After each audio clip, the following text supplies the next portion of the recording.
መናገር የሌለባችሁን ነገር በመናገራችሁ የምትከፍሉትን ዋጋ በጸጋ ተቀበሉ። ምክንያቱም ሁሉም ነገር ለሰዎች የሚነገር ስላልሆነ። ንቀትም ሆነ ክብርን መነፈግም የሚጀምረው ከዚሁ ነው። ሰው ምንም ያህል ወዳጃችሁ ቢሆን፣ ምንም ያህል ቀርባችሁ ቢሆን፣ ስለናንተ ግን ማወቅ የሌለበት የህይወት ክፍሎች አሉ። ገደብ የሌለው መታወቅ ለአላስፈላጊ ንቀት ይዳረጋል። ስለዚህ ምን ለማን ይነገራል የሚለውን ማወቅ ትልቁና ቁልፉ ጥያቄ ነው። ሁሉም ነገር በምክንያት በሆነበት ዓለም ውስጥ ሁለት ጆሮና አንድ ምላስ የተሰጠን ለምን እንደሆነ ብንጠይቅ አነሳሳትም።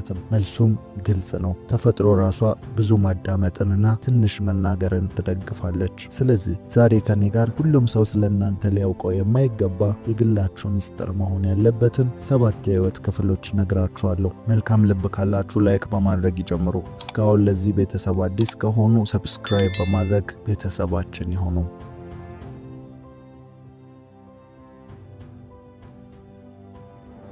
ሰው ሁሉ ድካም ይኖረዋል። ያንንም ለሰዎች ተናግሮ መፍትሄን ወይም መድኃኒትን ያገኝለታል። ለሰው መድኃኒቱ ሰው ነው የሚባለውም በምክንያት ነው። ነገር ግን ሁሉም ነገር ለሰው አይነገርም። ይህ ማለት አፍ የተሰጠን መርጠን እንድንናገር ነው ማለት ነው። ይህ ባይሆን ኖሮ ሰው ታይቶ የሚነበብ ግልጽ ፍጥረት በሆነ ነበረ።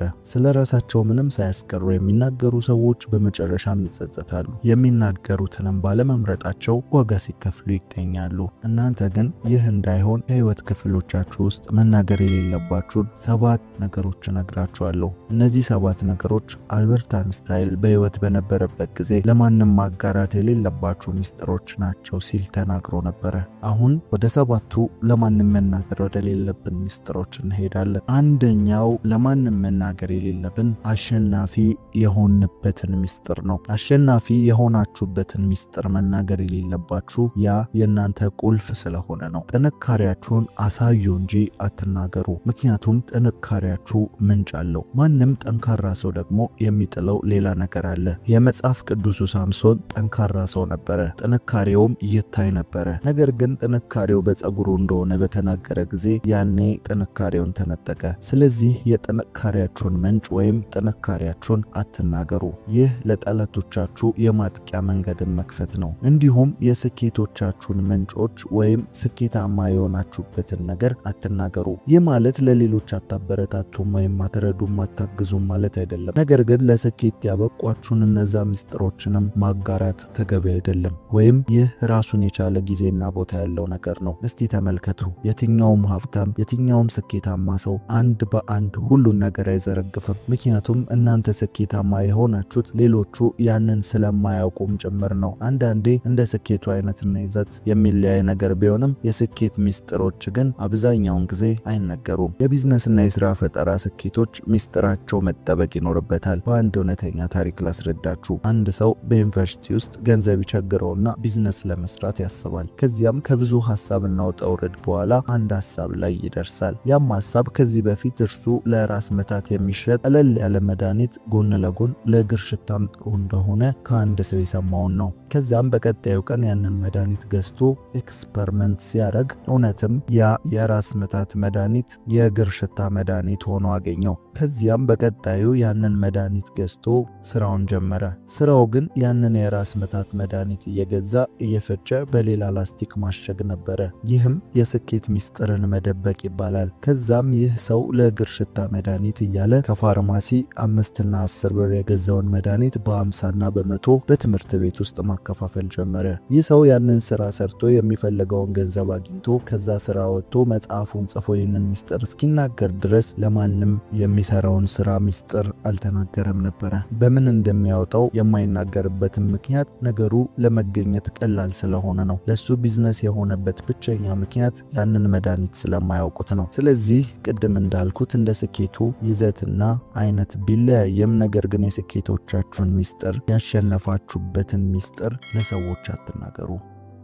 ሁለተኛ መጥፎ ታሪካችሁን። ከምንም በላይ የሰው ልጅ በህይወቱ ላይ ወደፊት እንዳይራመድ ከሚይዙት ነገሮች የመጀመሪያው ባለፈ ታሪክ ውስጥ የተሳሳታቸውን ውሳኔዎችና ያበላሻቸውን ነገሮች ናቸው። ሁሉም ሰው ወደ ኋላ ሲመለከት ሊያስታውሰው የማይፈልገው አንድ ወይም ብዙ የህይወት ምዕራፍ አለው። ታዲያ ሰው ይህንን ስህተቱን በጸጸትም ሆነ ይቀልልኛል በሚል መልኩ ላገኘው ሰው ሁሉ ሊያወራ አይገባውም። ይህ የእናንተ የህይወት ታሪክ እንደመሆኑ መጠን እንደ አስፈላጊነቱ በዘርፉ ላይ ብቃት ካላቸው ወይም በፈለጋችሁት መፍትሄ ላይ ሙያ ካላቸው ሰዎች ውጪ ማንም ማወቅ የሌለበት የህይወታችሁ ክፍል ነው። ምክንያቱም ያለፈ ስህተቶቻችሁ ለሰዎች በማውራት ትክክል ልታደርጉት አትችሉም። ይህንን ማድረግ ወይም መናገር በሰዎች ዘንድ ንቀትንና የእናንተን ብቃትና ችሎታ ለመቀበል እስኪቸገሩ ድረስ ባለፈ ስህተት ውስጥ ለእናንተ ያላቸውን ግምት ያበላሻል። ያለፈ ስህተታችሁን ስትናገሩ ሁልጊዜም በተቃራኒው ስለ እናንተ የሐሜት መድረክን እየፈጠራችሁ መሆናችሁን አትርሱ። በተናገራችሁበት ቅስፈት ከጀርባ ስለ እናንተ መወራት ይጀምራል። ያልሆናችሁትን ማንነት ይሰጧችኋል። ከዚያም በኋላ በጥርጣሬ መታየት ትጀምራላችሁ። ለእናንተ የነበራቸውን ፍቅርና አክብሮት፣ እምነት ማጣት ይጀምራሉ። ከዚያም ለምታደርጓቸው ነገሮች ሁሉ የአሁኑ ስራችሁን ከበፊት ማንነታችሁና ታሪካችሁ ጋር በማነጻጸር ሊዳኟችሁ ይጀምራሉ። ትንሹ ጥፋታችሁና ስህተታችሁን ሁሉ ከዛኛው ማንነታችሁና ከመጥፎ ታሪካችሁ ጋር በመደባለቅ እንደ ትልቅ ጥፋት መታየት ይጀምራል። ምናልባትም ከፍ ካለ መገለልና መድሎንም ልትቀበሉ ትችላላችሁ። ከምንም በላይ እናንተን ተገዢ ያደርጋችኋል። ይህንን ለተናገራችሁት ሰው ሁሉ ማጎብደድ ትጀምራላችሁ። የህይወታችሁን ሪሞት ትሰጧችኋላችሁ። ይህንን ሚስጥር ስታጋሩ በፍቅርም ሆነ በይሉኝታ መልክ ሰዎች የሚፈልጉትን ነገር እናንተን ለማስደረግ እንደ ማስገደጃ ይጠቀሙበታል። ፍላጎታችሁን ይነጥቋችኋል። ከዛ በኋላ አለመግባባት እንኳን ቢፈጠር ከዛ ካመናችሁት ወዳጅ መለየት ይከብዳችኋል። ሳታውቁት የዛ ግንኙነት ፈላጊና ተለማማጭ ሆናችሁ ራሳችሁ ታገኛላችሁ። ስለዚህ ብዙ የህይወት ውጣ ውረድ ውስጥ ከመግባታችሁ በፊት ያለፈ ስህተታችሁን፣ መጥፎ ታሪካችሁን ለሰዎች አታጋሩ። ምናልባትም አንዳንዴ ነገሩ ያለፈና በእናንተ ላይ ተጽዕኖ የማይፈጥር ሆኖ ሲገኝ ለማስተማርና ከእናንተ ውድቀትን ሌሎቹ እንዲማሩ ልትናገሩ ትችላላችሁ። ይህም የመንፈስና የስሜት ጥንካሬ ላይ ስትደርሱ የሚደረግ ነው። ሲደረግም ለማንም መናገርና ማውራት የምትችሉት ሆኖ በማንም ፊት በራስ መተማመናችሁን የማይነጥቅ ሆኖ ሲገኝ ብቻ ነው። ነገር ግን ያለፈ ታሪካችሁንና መጥፎ ታሪካችሁን ለጓደኛችሁም ሆነ ለምታምኑት ሰው ለብቻ አትናገሩ። ይህ የእናንተ እስር ቤት ስለሆነ። ሶስተኛው ለማንም መናገር ከሌለባችሁ ነገሮች መካከል ገቢያችሁንና ተቀማጭ ገንዘባችሁ። ገቢያችሁን መናገር የሌለባችሁ ዋነኛ ምክንያት በምትነግሩት ሰው ላይ በሚያሳድረው ተጽዕኖ ምክንያት ነው። ይህንን በሁለት መንገድ ልናየው እንችላለን። ትልቅ ገቢና ትንሽ ገቢ ብለን። ትልቅ ገቢ የሚኖራችሁ ከሆነ በተናገራችሁበት ጊዜ የሚፈጠረው በትንሹም ቢሆን ቅናት ሊሆን ይችላል። ቅናት ባይኖር እንኳን ግን በትልቅ ገቢና ጉራችሁ ምክንያት ብዙ ብድሮችን ትጠየቃላችሁ። ሳይኖራችሁ እንኳን ማበደር ቢያቅታችሁ ገቢያችሁን በመናገራችሁ ምክንያት አትታመኑ። የገንዘብ አንድ ሕግ አለ። ብዙ ገቢ ሲኖር ብዙ ፍላጎት። ያ ማለት የምታገኙት ገቢ ከፍ ባለ ቁጥር የምትፈልጉትም ሆነ ከእናንተ የሚጠይቃችሁ ወጪ ከፍ እያለ ይሄዳል። ይህንን ግን ሰው አይረዳውም። ገቢያችሁን ስትናገሩ ከምንም ወጪ ነፃ አድርጎ ነው የሚመለከታችሁ። ስለዚህ ያንን ገንዘባችሁን ምን ታደርጉታላችሁ ብሎ በራሱ አቅጣጫ ብቻ እናንተን መመልከት ይጀምራል። ያ ማለት ለሱ ካልሰጣችሁት፣ ለሱ ካላበደራችሁት፣ ለሱ ካልረዳችሁት ሌላ ቦታ አትረዱም፣ ሌላ ቦታ አትሰጡም፣ ሌላ የህይወት ጥያቄያችሁ ትንሽ ነው ብሎ ከራሱ ወጪ ጋር ነው የሚያገናዘበው። ስለዚህ ገቢያችሁ ትልቅ ሆኖ ብትናገሩ ላላስፈላጊ ብድርና ላላስፈላጊ ትችት ነው የሚያጋልጣችሁ። ስለዚህ ገቢያችሁ ከፍ ብሎ ከሆነ ከዛም ብሶ ብታበድሩ እንኳን ለእናንተ ለመመለስ ዝግጁ አይሆኑም። እሱ ምን አጣ ዝም ብሎ ነው እንጂ በሚል ብድራችሁ ላለመመለስ በዛም በዚህም ምክንያትን ይደረድራሉ። ግንኙነት እስከሚበላሽበት ድረስ ይደርስባቸዋል። አንዳንዴም ብሬን ስጡኝ ስትሉ ደግሞ ይህ ሁሉ እያገኘ ብለው ልክ እንደ ስግብግብ ይቆጥሯቸዋል። በተመሳሳይ መልኩ ደግሞ ዝቅተኛ ገቢ ካላችሁ ለንቀትና ለዘለፋ መጋለጣችሁ የማይቀር ነው። በምትመሩት ቤተሰብ ላይም ስጋትን ትፈጥራላችሁ። ከምንም በላይ በተናገራችኋቸው ሰዎች ዘንድ ለእናንተ የነበራችሁን ቦታ ክብርን ይቀንሳል። በእናንተም ላይ ማሾፍና መቀለድ ይጀምራሉ። የዚህች ዓለም ስውሩ መተዳደሪያ ገንዘብ ነው። ሰው የሚወድህም የሚከተልህም ገንዘብ ሲኖር ብቻ ነው። በአሁኑ ሰዓት ገንዘብ ከሁሉ በልጦ እየታየ ነው። ዝቅተኛ ገቢያችሁን ከተናገራችሁ ለዘለፋና ትችት ትጋለጣላችሁ። በተጨማሪም እምነታችሁን ታጣላችሁ። ይህ ማለት ቸግሯችሁ እንኳን ገንዘብ ብትጠይቁ ለማበደር ፈቃደኛ አይሆኑም። ምክንያቱም ገንዘባችንን መመለስ አይችልም ብለው ስለሚያስቡ ነው። ስለዚህ ለማንም ሰው ስለ ገንዘባችሁ፣ ስለ ገቢያችሁ አትናገሩ። ይህንን አጠቃሎ ተቀማጭ ገንዘባችሁን መናገር ደግሞ ለቤተሰባችሁ ደህንነት ስጋትን መፍጠር እንደሆነ አወቁ። ሰዎች ሰውን በገንዘቡ መጠን ዋጋ ስለሚያወጡ ራሳችሁን እያስገመታችሁ መሆናችሁን ተረዱ። ስለዚህ አትናገሩ። ገቢያችሁንና የገንዘብ መጠናችሁን እስካልተናገራችሁ ድረስ ሰዎች በማያውቁት የእናንተ የህይወት ክፍል እየገመቱ እያከበሯችሁ ይቀጥላሉ። ነገር ግን የገንዘብ መጠናችሁና ገቢያችሁን በተናገራችሁበት ቅስፈት በተመሳሳይ ዋጋችሁን እየተናገራችሁ እንደሆነ ተረዱና ራሳችሁን ከእንደዚህ አይነት ለንቀትና ለትችት አልፎም ደግሞ ለሌላ ሐሜት የሚያጋልጣችሁን የህይወት ስርዓት ውስጥ አትግቡ። አራተኛ ማን ወዳጃችሁና ማን ጠላታችሁ እንደሆነ ነው። ይህ በጣም አደገኛና ከባድ መረጃ ነው። እናንተ የሆናችሁት በአካባቢያችሁ ነው። አካባቢያችሁ ህልውናችሁ ነው። ትክክለኛ ወዳጆች ሁሌም የማይታወቁ መሆን አለባቸው። የጠላቶቻችሁ ዋና ዓላማ ከእናንተ በፊት አቅራቢያችሁ ያሉ ሰዎች ስለሆኑ ነው። አስተውላችሁ እዩ። ዘራፊና ገንዘብ ተቀባዮች ራሱ ያገቱት ሰው ሁሌም ዓላማቸው አይደለም። ዓላማቸው ባገቱት ሰው ጋር ጥሩ ወዳጅነት ያለው ለዛ ለታገተው ሰው ሲል ምንም መክፈል የሚችለው ሰው እንጂ። ስለዚህ እናንተን ለማጥቃት ትልቁ መንገድ የምትወዱትን መጠቅ ነው፣ የምታምኑትን መጥለፍ ነው። እዛ ሰው ጋር ስለናንተ በቂ መረጃ ሊገኝ ስለሚችል። ስለዚህ ሁሌም ወዳጃችሁን ለሰዎች አትናገሩ። የምትወዷቸውን በልቦቻችሁ ጠብቋቸው፣ ሚስጥር አርጓቸው። በተጨማሪም ጠላታችሁንም ጭምር። ስለ ጠላታችሁ ስታወሩ ሌላ ቦታ ያለ ጠላታችሁ ከጠላታችሁ ጋር ያብራል። ማንን እንደምትፈሩ ማንን እንደማታምኑ ስትናገሩ የራሳችሁን ደህንነት እያጣችሁ ትሄዳላችሁ። ጠላቶቻችሁ በተመሳሳይ ፍላጎት ላይ የሚያገናኛቸውን ድልድይ ትፈጥራላችሁ። ምናልባትም ጠላቶቻችሁ እርስ በእርስ ባይተዋወቁ እንኳን የጠላቴ ጠላት ወዳጄ እንደሚባለው የእናንተን ጠላት በመሆናቸው ብቻ እርስ በእርስ ይወዳጃሉ። ስለዚህ ስለ እያንዳንዱ ሰው በእናንተ ዘንድ ስላለው ቦታ ለሰዎች በግልጽ አትናገሩ። ወዳጃችሁንም ጠላቶቻችሁንም በልቦቻችሁ ያዙ፣ አትናገሩ።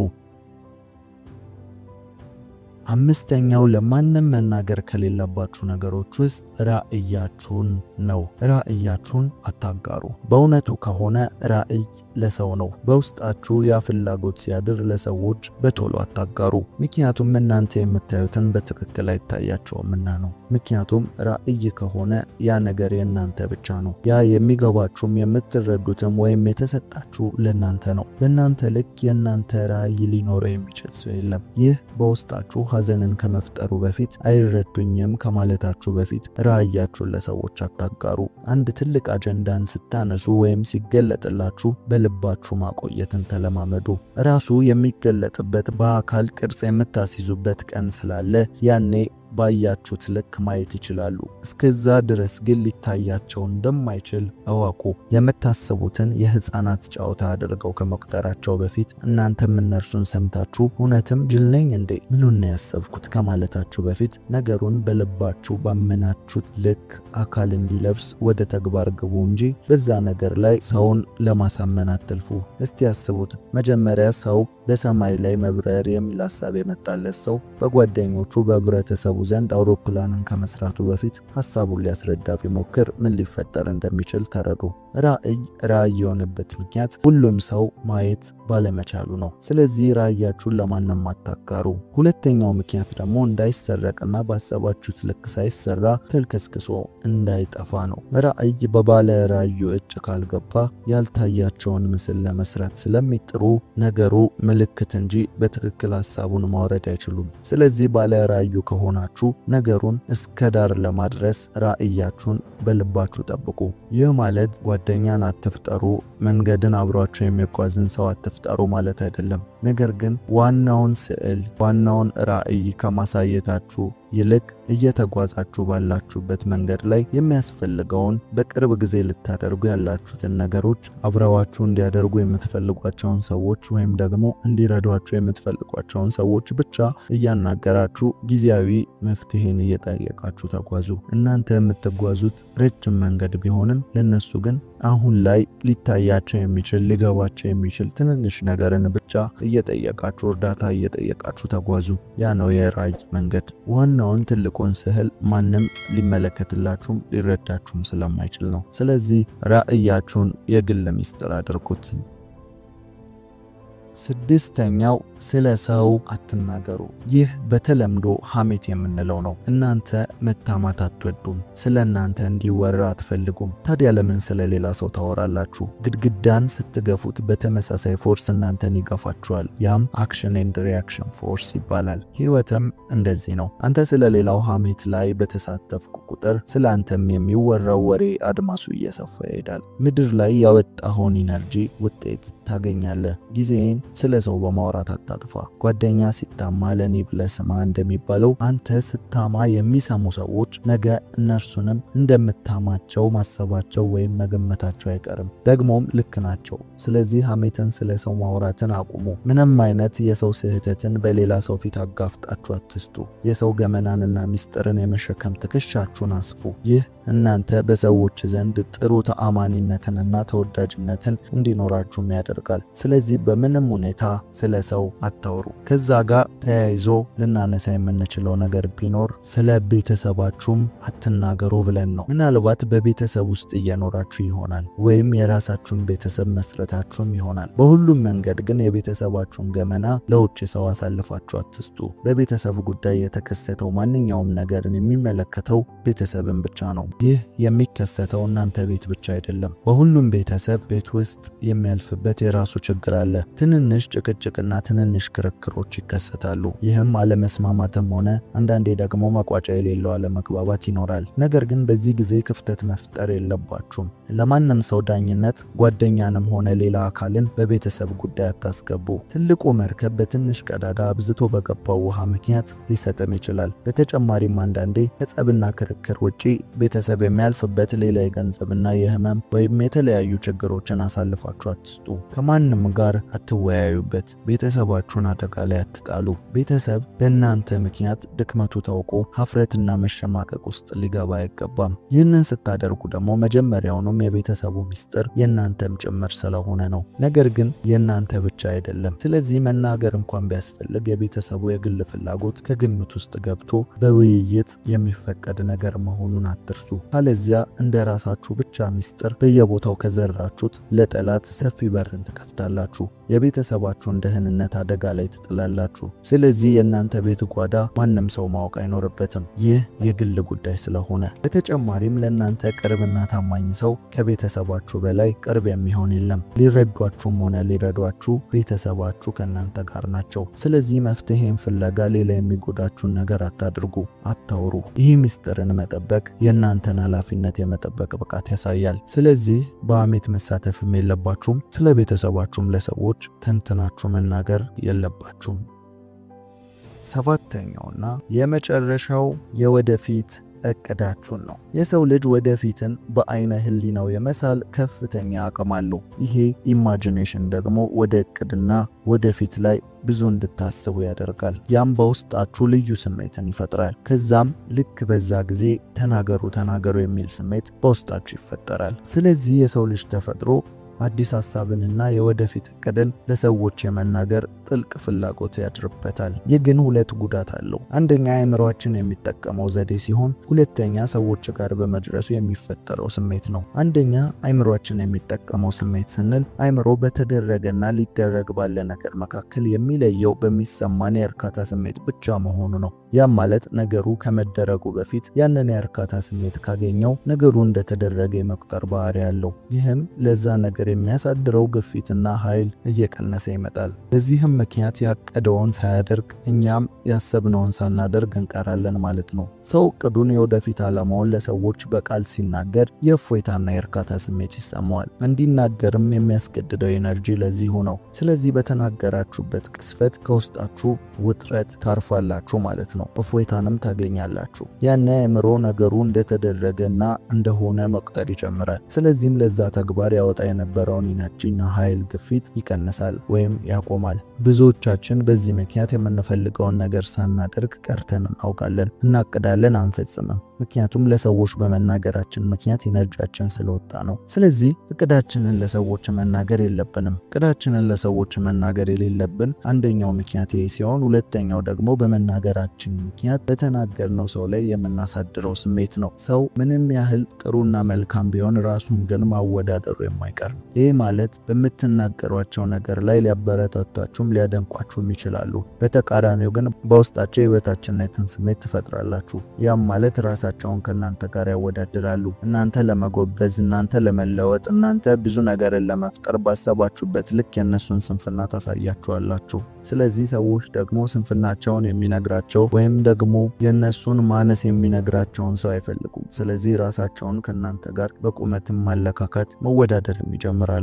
ስለዚህ ቅናት ይፈጠርባቸዋል። ቅናቱ መልካምም መጥፎም ሊሆን ይችላል። ለእናንተ መንገድ መሳካትም እንቅፋትም ሊሆን ይችላል። እምነትና ቃል ኃይል አላቸው። ይህ ማለት እነዛ ሰዎች በእናንተ ላይ የቅናትና እንዳይሳካላችሁ ቃል ሲያወጡ ወይም እንዳይሳካላችሁ ሊያምኑ ይችላሉ። ይህ በተዘዋዋሪ ሁሉ ነገር ኢነርጂ በሆነበት ዓለም ውስጥ እናንተ ጋር በማታውቁት መንገድ ተጽዕኖን መፍጠሩ የማይቀር ነው። የእነርሱ የእናንተን ውድቀት መመኘትና መፎካከር አንዳንዴም ብሎ ሀሳባችሁን መስረቅ ድረስ የሚደርስ ትልቅ ውጣ ውረድ ውስጥ ልትገቡ ትችላላችሁ። ስለዚህ የእነርሱን ኢነርጂ የእናንተን ተነሳሽነት ሊያጠፋው ይችላል። አንዳንዴም አይሆንም፣ አይሳካም የመሳሰሉ ተስፋ አስቆራጭ ሁኔታ ስር ሊከታችሁ ይችላል። ስለዚህ መቼም ቢሆን የወደፊት እቅዳችሁን ዝም ብላችሁ አትናገሩ። በልባችሁ ስር መያዝና ማቆየትን ተለማመዱ። አሁን ያወራነው የወደፊት እቅዳችሁን ነግራችኋቸው ስለ እናንተ መጥፎ ሊያስቡ ስለሚችሉ ሰዎች ነው። ነገር ግን ሁሉም ሰው እንደዚህ ነው ማለት አይደለም። ትክክለኛ ለእናንተ መልካምን የሚመኝ የሚረዳችሁ፣ ከጎናችሁ የሚቆም ከራሱም ጋር የማያወዳድራችሁ ሊኖር ይችላል። ነገር ግን እንደሱ አይነት ሰውም ጋር ደግሞ ለፍርድ ወይም ደግሞ ያንን ነገር ትንሽ ቆይታችሁ ባታደርጉት እንድታፍሩና በተናገራችሁት ነገር እንድትጸጸቱ የሚያደርግ ስሜትን ይፈጥርባችኋል። ስለዚህ ልታደርጉ ያሰባችሁትን ነገር በተግባር ብቻ ብታሳዩት እናንተ ላይ ያለምንም መጥፎ ስሜት ትክክለኛ ለውጥን ትፈጥራላችሁ። ስለዚህ ቀድሞ መናገርን አቁሙ። ነገሮችን በልቦቻችሁ መያዝ ተለማመዱ። አንዳንድ ልማዶቻችሁ በየቀኑ እየገደሏችሁ ይገኛሉ። ጊዜው በፍጥነት እየተጓዘ ነው። ውድቀትም ሆነ ስኬት ከመቼውም ጊዜ በላይ ቀላል እየሆነ መጥቷል። ስለዚህ በዚህ ጊዜ ትልቁ ጥያቄ እያደረጋችሁ ያላችሁት ነገር ከምትፈልጉበት ቦታ የሚያደርስ ነው ወይ የሚለው ነው። ሕይወታችሁ ላይ ሞኝና ቂል አትሆኑ። ሁሉም ስራ የራሱ ውጤትና ዋጋ አለው። የሀገራችን አንድ አባባል አለ፣ ሁለት ወዶ አይቻልም። በአጭሩ ምን እያልን ነው? አንዱን ለማግኘት አንዱን መልቀቅ የግድ ነው። ስለዚህ በህይወታችን ላይ ብልህ ሰው መሆን ይጠበቅብናል ማለት ነው። ሁሉም ሰው ብልህ ሰው አይደለም። ማንም ሰው ግን ብልህን ሰው መሆን ይችላል። የሚያስፈልገው ውሳኔና ምርጫ፣ ራስን ለማሳደግ ያለ ቁርጥ ውሳኔ ብቻ ነው። ይህ ሁላችንም የምንስማማበት እውነት ይመስለኛል። ታዲያ ብልህና አስተዋይ ሰው ለመሆን ተደጋግሞ ማድረግ ስላለብን ነገሮች የሰማን ቢሆንም ዛሬ ግን ማድረግ የሌለብንን ወይንም ደግሞ ለእድገታችን ጠር የሆኑ በየዕለቱ የምናደርጋቸው አሁኑኑ ማቆም ያለብንን 8 ነገሮች ነግራችኋለሁ። መልካም ልብ ካላችሁ ቪዲዮውን ላይክ በማድረግ ይጀምሩ። ለዚህ የቁም ነገር ቻናል አዲስ ከሆኑ ደግሞ ሰብስክራይብ በማድረግ ቤተሰባችን ይሁኑ።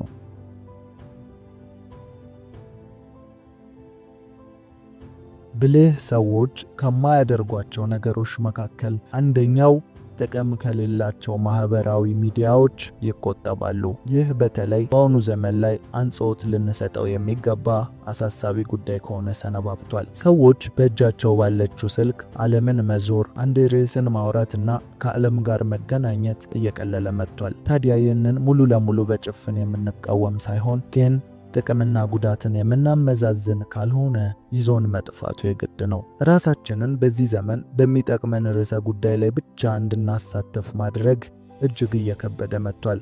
እንደውም አዳዲስ ጥናቶች የሰው ልጅ አሁን ላይ ድሮ ጣዕም የሚሰጡትን ነገሮች እየጠፉ እርካታንና ጣዕምን ፍለጋ ስክሮል ሲያደርግ እንደሚውል ይገልጻሉ። ያ ማለት አሁን ላይ እንደ ድሮ እያዝናናን ስለሆነ ብቻ ሳይሆን ሚያዝናናንን ፍለጋ እየተጣጣርን ነው። ስክሮል ካረግናቸው ነገር ምናልባትም አንዱ ከብዙዎች የተለየ ስሜትን ሊፈጥር ይችላል። ያቺን ስሜት ፍለጋ ብዙ እናስሳለን። ስለዚህ አሁን ላይ ይህንን የተረዱ ሰዎች ከተለመደው መደበኛ ቀልድ ወይም ፊልም የሰው ሐሳብ በመሸሹ ምክንያት ትርጉም ሊሰጡ የማይችሉ በትክክለኛና በሰው ማይንድ ብናስበው ግራ በሚያጋቡ ቪዲዮዎች ሲወጡና ብዙ ሲታዩ ማየት የተለመደ ነው። የዚህ ምክንያት ለመደበኛው ወይም ለድሮ አይነት ቀልዶች፣ ፊልምና መዝናኛዎች ስሜት ማጣታችንን ያመላክታል። ስለዚህ በዚህ ዘመን ብልህና አስተዋይ ሰው ራሱን ከማይጠቅሙት ማህበራዊ ገጾች በመቆጠብ አእምሮውንና የስሜቱን ጤንነት ይጠብቃል ማለት እንችላለን። የማህበራዊ ጉዳት ከተነሳ እንዲሁ ዝም ብለን የምንገልጸው መረጃ ብቻ አይደለም። እጅጉን በጣም በዚህ ዘመን ላይ አጫጭር ቪዲዮዎች የሰውን አእምሮ እየጎዱ ይገኛሉ። የዓለማችን ባለሀብት ታዋቂው ኤሎን መስክ አንድ ፖድካስቱ ላይ እንደዚህ ሲል ተጠይቆ ነበረ። ምድር ላይ ከተፈጠሩ የሰው ልጆችን እያጠፉ ካሉ ፈጠራዎች መካከል ትልቁ የምትለው ምንድነው በማለት ተጠየቀ። ኤሎን መስክም አጭር ቪዲዮዎች በማለት ነበር የመለሰው። አጫጭር ቪዲዮዎች የሰውን ልጅ አእምሮ እጅግ በጣም እያሰነፉትና የተለያዩ ልምዶችን እያላመዱት ይገኛሉ። በአጭሩ መደሰት፣ በአጭሩ ማዘን፣ በአጭሩ ነገሮችን ማከናወን እንዲሁም ትዕግስትን ማጣትን፣ ትኩረትን ማጣትን እያጎናጸፉት ይገኛሉ። ይህ ለወደፊቱ የሰው ልጅ ዕጣ ፈንታ እጅግ አሳሳቢ የሆነ የሚመጣ ጉዳይ ነው። የሰው ልጅ እየደከመ ቴክኖሎጂ እየበረታ፣ የሰው ልጅ እየሰነፈ፣ የሰው የእጅ ስራዎች ግን እጅግ በጣም ፐርፌክትና ጥንቅቅ አድርገው የሚሰሩ እየሆኑ መጥተዋል። ታዲያ የሰው ልጅ አስፈላጊነት በዚህ ጊዜ ላይ ራሱ ላይ በማተኮር በመስራት ላይ ካልሆነ የወደፊት ዕጣ ፈንታው ከአንድ የቴክኖሎጂ ፈጠራ ያነሰ ሊሆን የሚችልበት እድል የሰፋ ነው። ስለዚህ ይህንን እንደ ቁም ነገር ወስዳችሁት ከማይጠቅማችሁ ማህበራዊ ሚዲያዎች ራሳችሁን በመቆጠብ ራሳችሁን ታደጉ። ሁለተኛ፣ ብልህ ሰዎች ከስሜታዊ ውሳኔ ይቆጠባሉ። ምንም እንኳን እነርሱ እንደ ሰው ስሜት ቢሰማቸውም ነገር ግን ስሜታቸው ወይም በጊዜው የተፈጠረው ደመነፍስን የማስተዋል አቅማቸውን እንዲገድለው አይፈቅዱም። ብልህ ሰዎች ለውሳኔ የዘገዩም የፈጠኑም አይደሉም፣ ምክንያቱም ሁሉንም ነገር በማመዛዘን ስለሚያከናውኑት ነው። ጤነኛ ከመሆን ምልክቶች ዋነኛው በጊዜው ተገቢውን ስሜት ሲሰማን መሆኑ ግልጽ ነው። በሚያናድደን ነገር መሳቅ፣ በሚያስቀን ነገር ማልቀስ፣ ይህ የተፈጥሮአዊ ስርዓትን የተዛባ ሳይኮሎጂካል ችግርን ያመላክታል።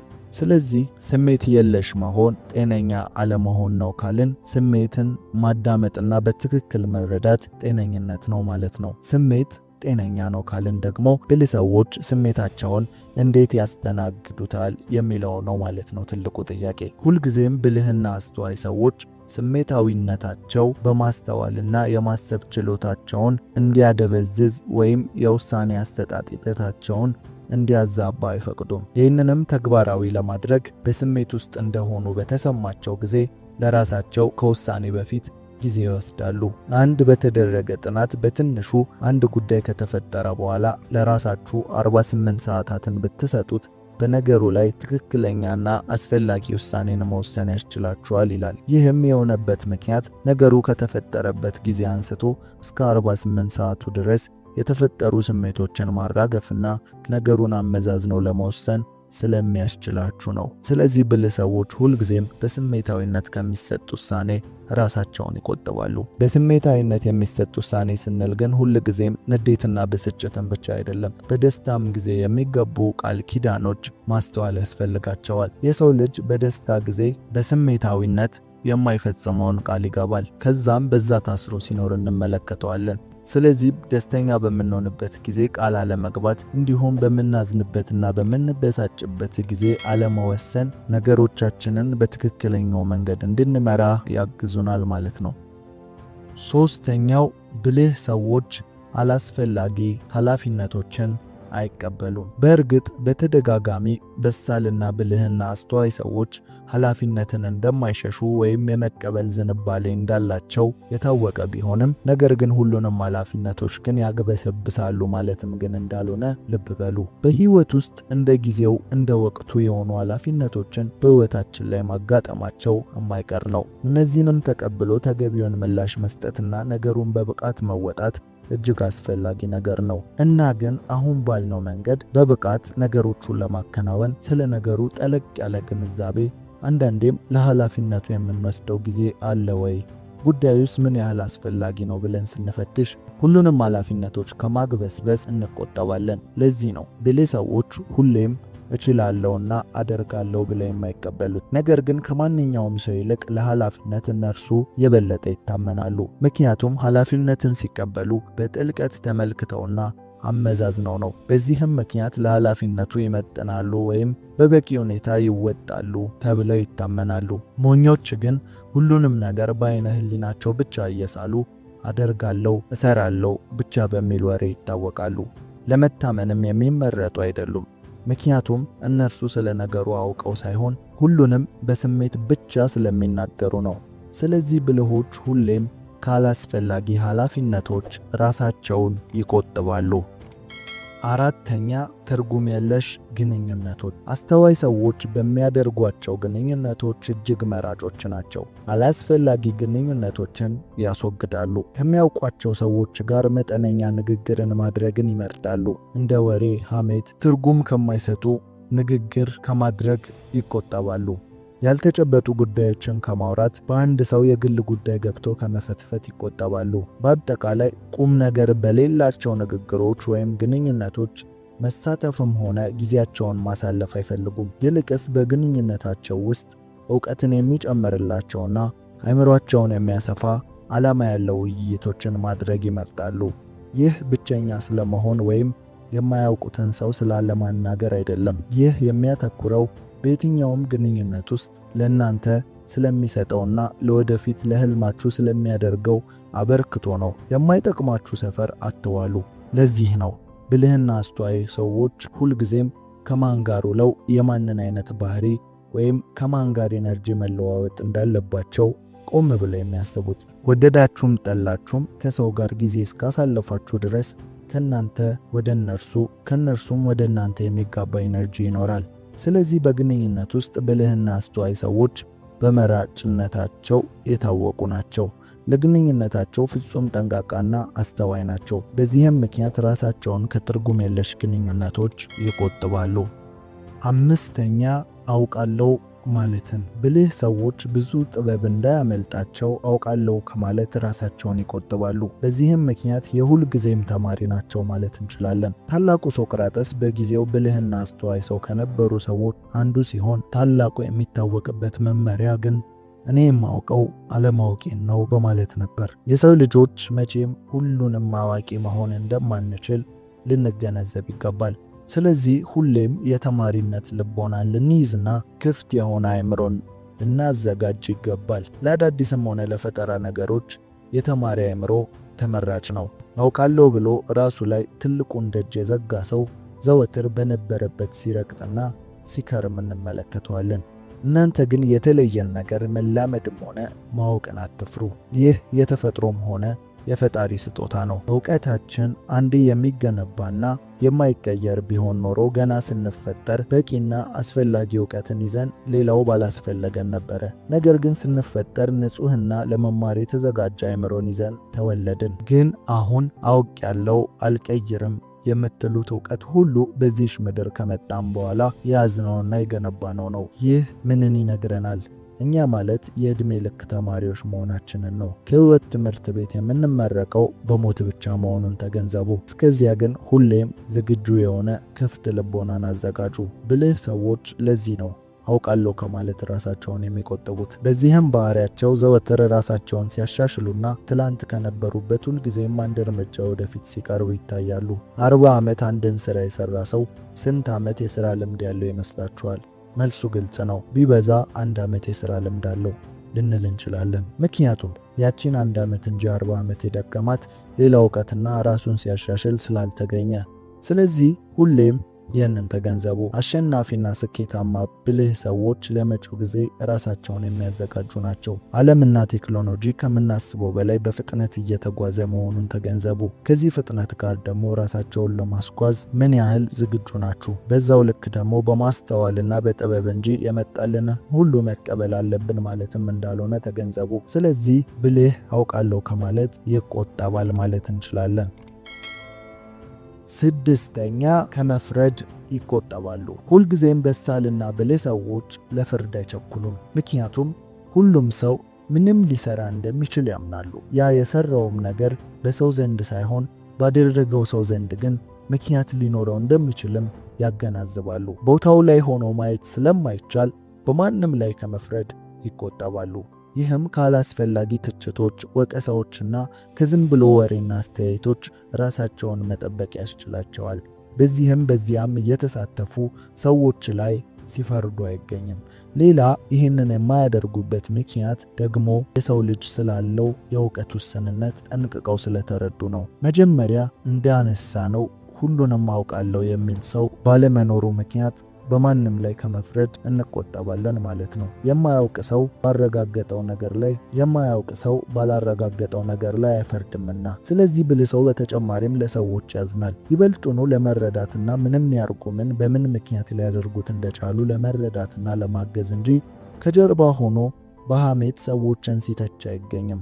ይህም የአስተዋይን ሰው አንድ ባህሪን አጉልቶ ያሳየናል። ያም ሁልጊዜም ብልህ ሰው ለውጥ ማምጣት በሚችልበት ቦታ ላይ ለውጥ ማምጣት በሚችልበት መንገድ ይገኛል እንጂ ለውጥ ማምጣት በማይችልባቸው ርዕሰ ጉዳዮች ላይ ባለመሳተፍ ራሱን ይቆጥባል። ይህም ብልህን ሰው ሁሌም የመፍትሄ ሰው ያደርገዋል ማለት ነው። ስለዚህ ሁሌም ብልህ ሰው ከመፍረድ ራሱን ይቆጥባል። መፍረድ ማለት በተቃራኒው ራስን ጻድቅ አድርጎ መመልከት እንደማለት ነው።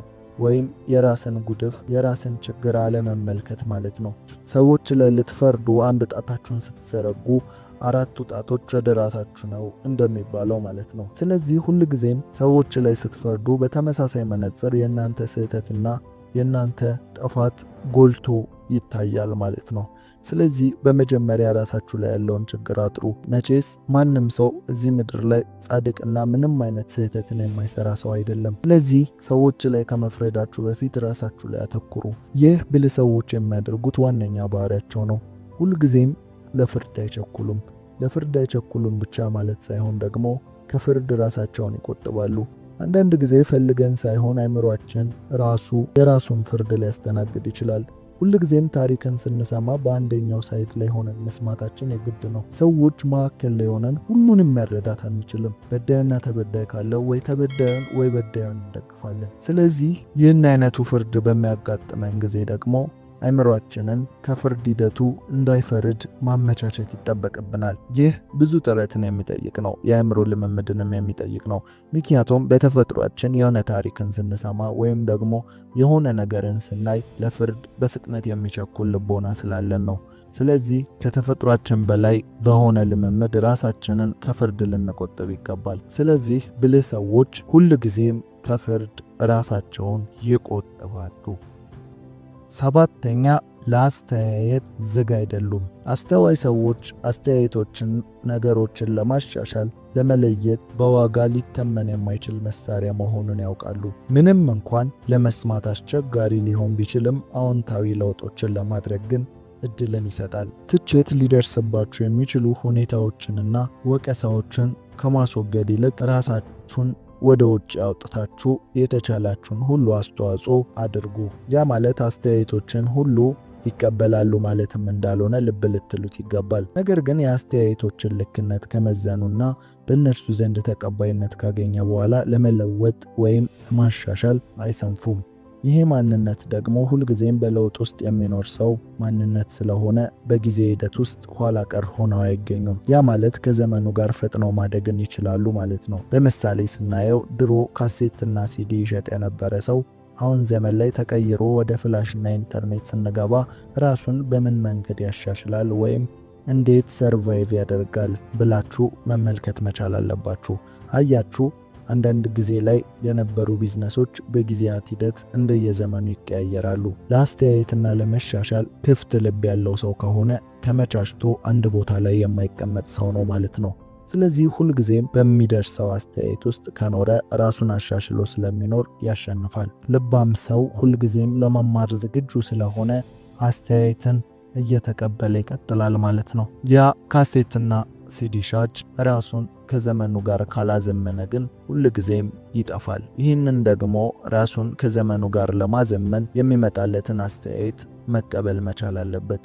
አያችሁ፣ ሁልጊዜም ለሰዎች አስተያየት አይምሯችሁና ልባችሁን ክፍት ማድረግ አለባችሁ። በስራችሁ ላይ፣ በኑሯችሁ ላይ ሰዎች መጥተው አስተያየትን ሲሰጣችሁ መመዘኛችሁን ከፍታችሁ መመዘን አለባችሁ።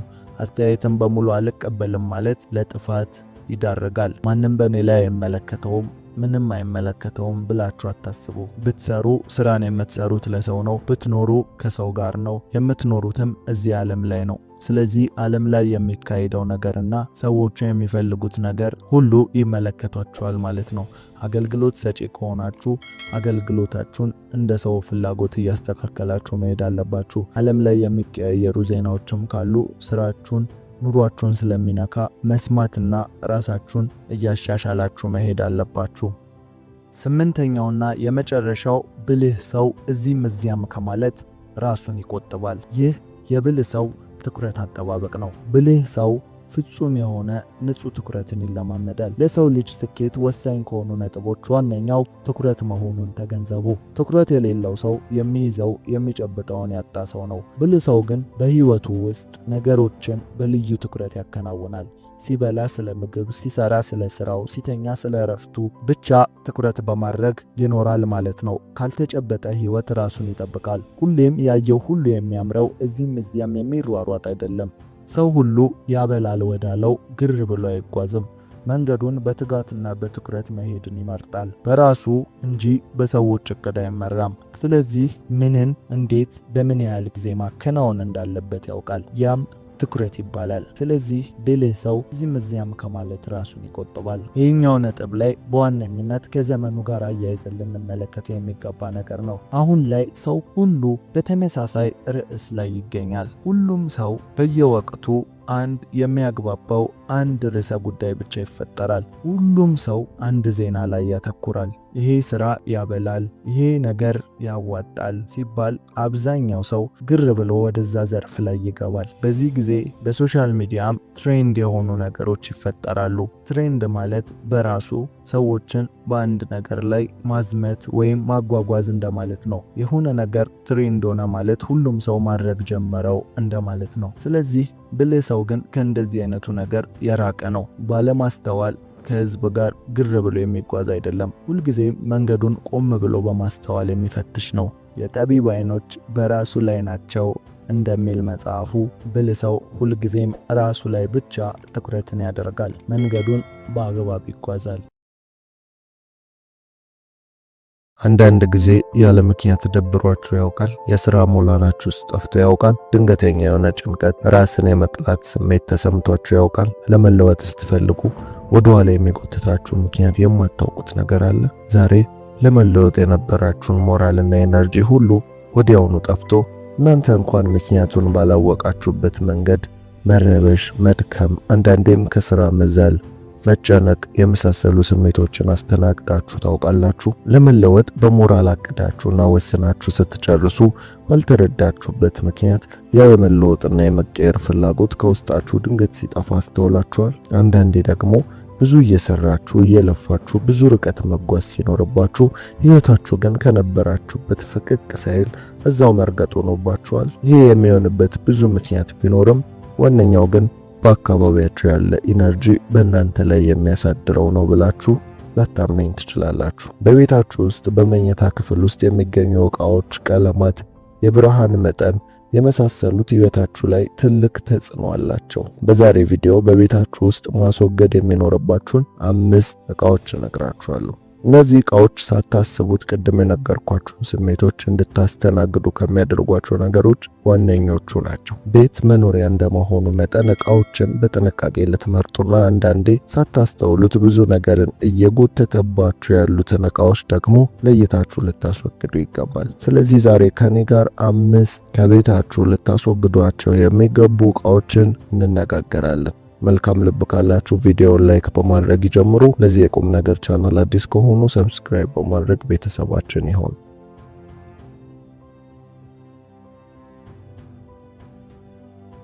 መጀመሪያ እስቲ ጥቂት ስለ ኢነርጂ እንነጋገር።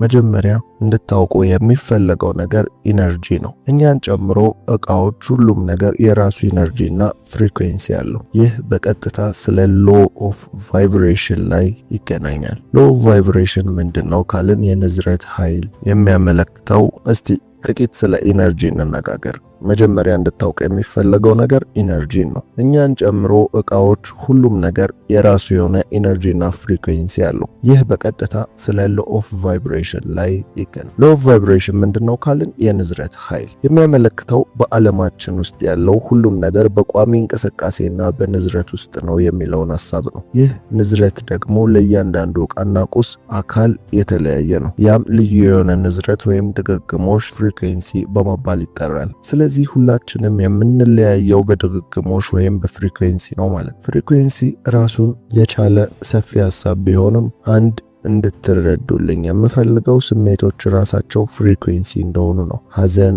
ቁጣ፣ ደስታ፣ ፍርሃት የመሳሰሉ ስሜቶች የራሳቸው የተለያየ ድግግሞሽ ያላቸው ፍሪኩዌንሲ ናቸው። ለዛም ነው ሙዚቃዎችን አስተውሉ። ለሐዘን፣ ለደስታ አንድ አይነት ሙዚቃ አንጠቀምም። ያ ማለት የሙዚቃው ግጥም ምንም ይሁን ምን ሙዚቃው እንዲያሳዝን ከተፈለገ ማሳዘን፣ እንዲያስደስትም ከተፈለገ ማስደሰት የሚቻለው ማለት ነው።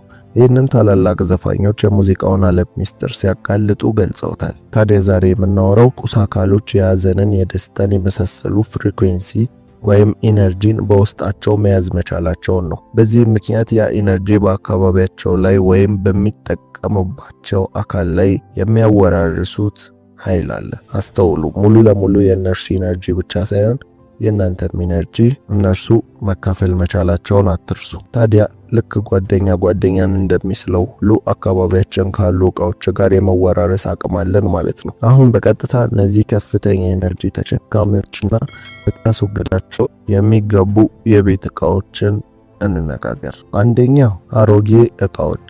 ይህ የኢትዮጵያ የአብዛኞቻችን ቤት ታሪክ እንደሆነ እናውቃለን። ዘመን ሁልጊዜም እየተሻሻለና እየተራቀቀ ወደ ተሻለ ጊዜ እየመጣ ቢሆንም የድሮ ሰዎች ግን ምንጊዜም የድሮ እቃ የድሮ ነው፣ የተሻለ ጥንካሬ ያለው፣ የተሻለም ጥራት አለው በማለት ያጠራቅማሉ። ይህንን ሙሉ ለሙሉ ልክ አይደለም ለማለት ባያስደፍረንም፣ ነገር ግን ደግሞ እነሱ በሚነግሩን ልክም ነገር ሁሉ በእኛ ዘመን አልተበላሸም። ያኔም በእነሱ ጊዜ የማይረባና ኦሪጂናል እቃ ነበረ፣ በእኛም ጊዜ ራሱ እየተካሄደ ነው ያለው። ስለዚህ ከአሮጌ እቃ ማከማቸት ሐሳብ ውጡ። የተለየ ስራ ወይም ለተለየ ዓላማ ካላስፈልጋችሁ በስተቀር ቤታችሁን በድሮ ዕቃና በድሮ ትውስታ የመሳሰሉ ኢነርጂዎች አትምሉት። በእነዚህ ዕቃዎች ላይ የትዝታና የትውስታ የመሳሰሉ ኢነርጂዎች ይከማቻሉ። ስለዚህ ወደድንም ጠላንም ካለፈ ታሪክ ጋር የሚቆልፈን የህይወት መንገድ እየኖረ ይመጣል ማለት ነው። ለዚህም ነው አንዳንዶች ሰዎች ምክንያቱን በማያውቁት ጉዳይ መለወጥ ሲያቅታቸው፣ መቀየር ሲያቅታቸው፣ ወደሚፈልጉት መጓዝ ሲያቅታቸው ራሳቸውን የሚያስተውሉት። ይህንን ኢነርጂን እስካላስወገዳችሁ ድረስ ደግሞ ለመለወጥ የግዴታ አሁን እየተሰማችሁ ካለው ኢነርጂ የበለጠ ሌላ ለለውጥ ለጥሩ ነገር የሚያበረታታ ከፍተኛ ኢነርጂ ያስፈልጋችኋል ማለት ነው። በእቃዎች ላይ ወይም በቁሳቁስ ላይ ኢነርጂ መከማቸቱ የእውነት የምታምኑ ከሆነ አሮጌና የድሮ ዕቃን ማስወገድ ይኖርባችኋል። ይህን የምንልበት ሌላኛው ምክንያት የድሮ ዕቃዎች ብዙ ጊዜ ጥንት አባቶች ከባዕድ አምልኮና ከተያያዙ ነገሮች ጋር ያነካኩትም ሊሆን ስለሚችል ነው። ሁላችንም እንደምናውቀው በየቤቱ ሀያትና ቀማያት ጋር ብንሄድ ብዙዎቹ ለባዕድ አምልኮ የተጋለጡ ነበሩ። ታዲያ ያ በየቤቱ የነበረው መንፈስ ወይም ኢነርጂ በእቃዎች በቁሳቁሶች ላይ መቀጠሉ አይቀሬ ነው። ስለዚህ ይህንን ታሳቢ በማድረግ ከአሮጌ የድሮ ዕቃዎች ጋር ያላችሁን ቁርጠኝነት አቋርጡ። ብዙ ቤተሰብ ብር ያገኛል፣ ይበትናል፣ መለወጥ አይችልም የመሳሰሉ ችግሮች ሲስተዋልባቸው ይታያል። እዚህ እንደዚህ አይነት ምክንያቱን የማታውቁት ነገር ግን ነገራችሁን የያዘ ነገር ካለ በመጀመሪያ አሮጌን ዕቃ በማስወገድ ጀምሩ። ሁለተኛ ማስወገድ ያለባችሁ ዕቃ መጥፎ ስሜት ፈጣሪ ስዕሎችን። ስለ ስዕሎች ስናወራ በዋነኝነት ስለ ምስል እያወራን ነው። ኢነርጂ በከፍተኛ መጠን የሚያስገባና የሚያስወጣ አካላችን ዋናው ደግሞ አይን ነው። ታዲያ አይን ኢነርጂን ማስገባት በሚችልበት ልክ ማስወጣትም በዛው ልክ ነው የሚችለው። ጥሩ ነገር አይተን እንደምንነቃቃ ሁሉ በመጥፎ ምስል መረበሽና ድባቴ ውስጥ መግባት የግድ ነው። ስለዚህ ብዙ ጊዜ በመኝታ ቤት በሳሎን ላይ ስለምትሰቅሏቸው ስዕሎች መጠንቀቅ ይኖርባቸዋል። ብዙ ምስሎች የሚያምሩና አብስትራክት የሆኑ ልዩ ስሜት ሰጪ ሆነው ይታያሉ። ነገር ግን ምስሎቹ የራሳቸው ኢነርጂ አላቸው። ያ ኢነርጂ አንዳንዴም የሰዓሊው ኢነርጂ ሊሆን ይችላል። ብቻ ጨለማ፣ አጽም እና የመሳሰሉ የአብስትራክት ስዕሎችን በግድግዳችሁ ላይ አትስቀሉ። ስዕሎች ስሜት ሰጪ ናቸው። አንዳንዴ የተሰቀለው ስዕል ሁሌም እንደማታስተውሉት ልታስቡ ትችሉ ይሆናል። እናም ግን ምክንያቱም ባላወቃችሁበት መንገድ መረበሽና መጨነቅ አንዳንዴም ከስራ መዛል መድከም ይገጥማችኋል። ቤታችሁን ቃኙ። ምን አለ ግድግዳው ላይ? ምን አይነት ምስል፣ ምን አይነት ትርጉም ያለው? የማንና ማን ይሳለው? ይሄ ቅድም እንዳልኩት አንዳንዴ የስዕሉ ስሜት መልካም ቢመስል እንኳን ነገር ግን ሰዓሊ የነበረው ኢነርጂ መልካም ካልነበር በሚያምር በሳር በዛፎች ወይም ፀሐይ ስታዘቀዝቅ ባሉ የመልካም ስሜት ስዕል መገለጫዎች በኩል ጭንቀት፣ ድብርት፣ ረብሻ ሊተላለፍ ይችላል። ያም የሰዓሊው ስሜት ነበረ። እንዲሁም የማን የሚለው ተመሳሳይ ነው። ስዕሉ ከዛ ቀደም ማን ጋር ነበረ? የእነማንን ስሜትና ኤነርጂ ተሸክሟል? ምክንያቱም ያ ስዕል ከእናንተም ሲወጣ ሌላው ጋር የእናንተን ኤነርጂ ይዞ ስለሚሄድ። ይሄ ምናልባትም ቀልድ ወይም ምናብ ሊመስላችሁ ይችላል። ነገር ግን እመኑኝ፣ ምናልባት ህይወታችሁን ያከበደባችሁ የናቃችሁት ይሄ ቀላል ሐሳብ ሊሆን ይችላል። ስለዚህ በግድግዳችሁ ላይ ስለሚሰቀሉት ስዕሎች ማሰብና መጠንቀቅ ጀምሩ። አላስፈላጊ ከሆነ ደግሞ አስወግዱት። ሶስተኛ፣ የተሰበሩ ዕቃዎች። ይሄ ማንኛውም አይነት ዕቃ ሊሆን ይችላል። ነገር ግን ከተሰበረና ተመልሶ ትክክለኛ አገልግሎትን መስጠት የማይችል ሆኖ ስታገኙት መጣልን ተለማመዱ። የተሰበረ ዕቃ ምናልባትም የመመገቢያ ዕቃ ወይም አበባ ማስቀመጫ፣ መስታወት፣ ብቻ ምንም ይሁን ምን ነገሩን በሌላ መተካት የምትችሉበት አቅምና ጉልበት እያላችሁ ነገር ግን ከተሰበረው ዕቃ ጋር የተለየ ቁርኝነትን አትፍጠሩ ወይም አታካብዱት። ጣሉት፣ ሌላ ተኩ። አሁንም ደግሞ አለው ሌላ የመግዛት አቅም እያላችሁ ነው ያልኩት። አንዳንድ ጊዜ የተለየ የድህነትን ባህሪ ራሳችንን ስናላብስ እንገኛለን። አንድ ብር ከመሬት ላይ አይገኝም፣ ሁሉም እኮ ዋጋ የወጣበት ነውና የመሳሰሉ። እነዚህ በተለምዶ እናቶች ስለ እያንዳንዱ ጥቂት ዕቃ ግድ እንደሚሰጣቸው ለመናገር የሚጠቀሙበት ቃል ነው። ይህንን አይነት የህይወት አመራር ህይወትን ቢያከብድ እንጂ አያቀልም። ለማይረባ ነገር የምትሰጡት ትኩረትና አይጣልም ለምን ይጣላል በማለታችሁ ወደ ራሳችሁ በረከትን ትከለክላላችሁ። ቅድም እንደተናገርነው ሁሉም ነገር የኤነርጂ ውጤት ነው።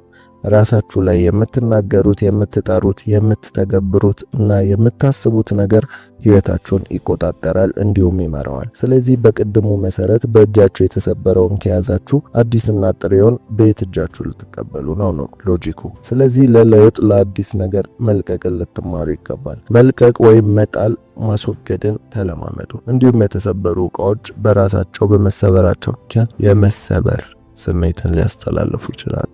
ያም የመውደቅ፣ የመሸነፍ የመሳሰሉ ስሜቶች ማለት ነው። ስለዚህ እንደዚህ አይነት ዕቃዎችን ከቤታችሁ ላይ አስወግዱ። አራተኛ፣ የማትለብሷቸውን ልብሶች። ይሄ የብዙዎቻችን ችግር ይመስለኛል። ብዙ ጊዜ በሻንጣ ወይም በሳጥን ውስጥ ካስቀመጥናቸው ልብሶች ከ10% በላይ የሆኑት የማንለብሳቸው ነገር ግን ለመስጠትም ሆነ ለማስወገድ የምንሰስታቸው ልብሶች ናቸው። ይህ አይነቱ ባህሪ ብዙ ጊዜ ላጣ እችላለሁ፣ አሁንም የምወዳቸው ልብሶች ቢበላሹብኝስ፣ ምን እለብሳለሁ ከሚል የውስጥ ፍርሃት የሚመነጩ ስጋቶች ናቸው። ወደድንም ጠላንም ደግሞ ይህ ስጋት የድህነት ስጋት ነው። ስለዚህ መጀመሪያ ራሳችንን ማለማመድ የሚገቡን ነገሮች ይኖራሉ። እነርሱም በትክክል የምንለብሳቸውንና የማንለብሳቸውን መለየት ነው። የማንለብስበትን ምክንያት አጥርቶ ማወቅ ነው። ምክንያቱም አንዳንዴ ደግሞ እንደ አዲስ የምናየው የክት ልብሶች እንዳይበላሹ ከመፍራት አንለብሳቸው ስለሚያረጁ ነው። ስለዚህ መጀመሪያ በትክክል የማትለብሱበትን ምክንያት ማወቅ፣ ከዚያም የእውነትም የማትለብሱበት በምክንያት ከሆነ አውጥቶ መስጠትን ተለማመዱ። አሁንም ይህንን አይነት ተግባር የእናንተን ኢነርጂ እየወሰደ መሆኑን በትክክል ሞልቶ ተርፎ መኖርን እያመናችሁ እንዳልሆነ የሚያስታውቅ ነው። ስለዚህ ድህነትን ወደ እናንተ ይስባል። ይህንን የምንለው ዝም ብለን አይደለም። ይህን ሐሳብ ጥቂት እናብራራው። ብዙ ጊዜ ልብስ ስንገዛ የሚኖረን ደስታ አስታውሱ።